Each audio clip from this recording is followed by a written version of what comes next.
We're going to introduce some eyelashes today, and the first thing that you want to do when starting with lash is using just kind of a good long wear cream for liner, something that dries down. You want it to dry down as a liner so that you can actually build that glue over the top of it without it peeling up. A lot of times people will put lashes over a glue that has actually or lashes over a liner that has actually not set, like a pencil liner. They just get too much.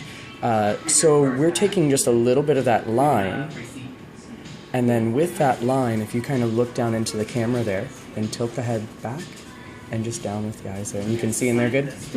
Awesome. So having the eyes in a downward motion like this allows you to really see where that line is going without having to squint the eyes. Starting on the outer corner of the eye with A, B, and C for a very simple line. When we want more defined line though, turn the head kind of away, and if you look down into the what would be the mirror now, I can get really good into that inner corner without having to really squint the eye again, so you get a nice smooth muscle application. A lot of times that muscle will kind of close the eye, and when we squeeze the eye closed, we don't really get that nice feel. But when we look down with just our eyes, we get that nice smooth open lid. So starting on the outer corner of the eye, a little A, we always start at point A, B to bring the line, C for center, and with the C I turn the brush out over here because that's just my technique. Everybody's going to have kind of their own technique. And really, as we start to get over that pupil area, the eye gets a little bit more sensitive. So instead, turn the head a little bit more, other side, away, right in there. And now you have that nice smooth inner corner to work with. Very soft, very natural. And you can see how that just opens up the eye, and you're not blinking as much. So a lot of times that trying to close the eye, or the worst that I see, is this stretch of the eye. And that muscles just don't move naturally like that. So with lashes, if you're just learning to put lashes on, I always recommend to kind of section your lash. So here we have a piece of 5. Here we have a piece of 6. Here we have a piece of 8. And when you just start with those lashes, rather than doing a full band right away, use those smaller pieces and really placing those pieces on the outer corner, just like that. You can see how, when you look into that, how natural that looks. But you can also add a little bit of lash here, and then you can take another little piece and add that piece over the top. Rather than just trying to force all that lash into one area. So we're going to start with just a little bit of glue, and I prefer Duo. It's a surgical latex adhesive. It's been around for decades, and it is amazing to work with. When you are putting on lashes, I do recommend to always keep the head up and the eyes in that downward position if you're putting them on yourself. If you're putting them on someone else, you can have the eyes closed, but for the sake of education, we of course want to have the eyes in that downward position. A tiny amount of glue. If you get too much glue on there, you can always tap off that excess glue. But just that very tiny amount, and we're going to start maybe midway there.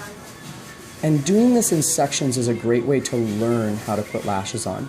Now, keeping the eyes looking down keeps that upper eye in a closed position, while the open eye still allows us to actually see where the lash is going. Still taking that tiny, tiny, tiny little bit of glue again. And then right over here, same little bit.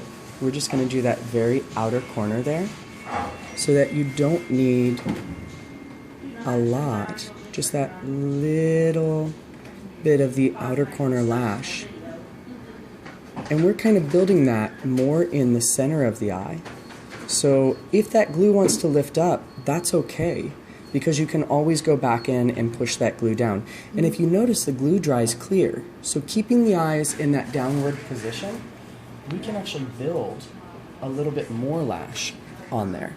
Here's going to be another little section. And that little section out here, effortless. It just places right on there. Wow. And by having that lash line down first, you can build the lash over that line, and if it gets a little higher than what you expect, a little lower than what you expect, that line fills in that gap that would actually be skin. So you see how nice and soft that all looks. Yeah, that's nice. And different sizes of lashes are great to work with. I will say the thicker the band, the harder to work with. But just right there, we get that nice little build. Mm-hmm. And now if we feel they're a little choppy, you can still take another little section of that lash that we cut off, and you can just add that again back over the top.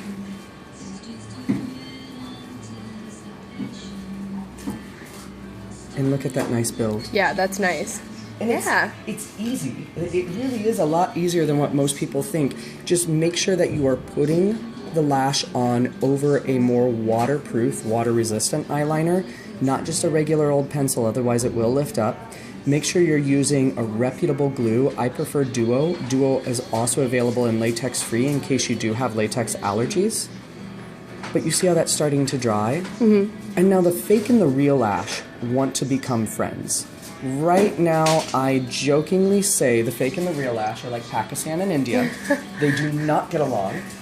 But taking a little tiny bit of a good bulky mascara and building that mascara, if you hold that more right up in front of you now, building that mascara underneath the lash so that you're not really caking the fake lash. You already have a lot where that fake lash is, but really into your lashes and getting that nice body, that nice open form to the eye.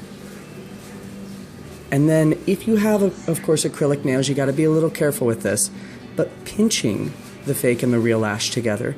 And for those who are a little uncomfortable in putting lashes on, I would say just one tiny baby piece out here is great, but still pinch the fake and the real lash together, because how much better does that eye feel compared to this one? Yeah, it's a lot. And it's not way up here. Mm-hmm. We're over here, it looks like one consistent natural strand of lash. You want that nice strand, that nice strip of lash. It's a little hard if you don't blend them, because then of course you're gonna kind of feel the fake and the real lash fighting over that space. But ultimately the fake and the real lash, like Pakistan and India, will get along if you use a little Gandhi. Just a tiny little bit of Gandhi. And that little pinch together. Just that very tiny, natural little pinch. And see how that looks. Yeah, that looks really good. And it's just very, very simple. Just be careful if you're like me and you get a little messy. But Miss Emma, thank you for being our model today.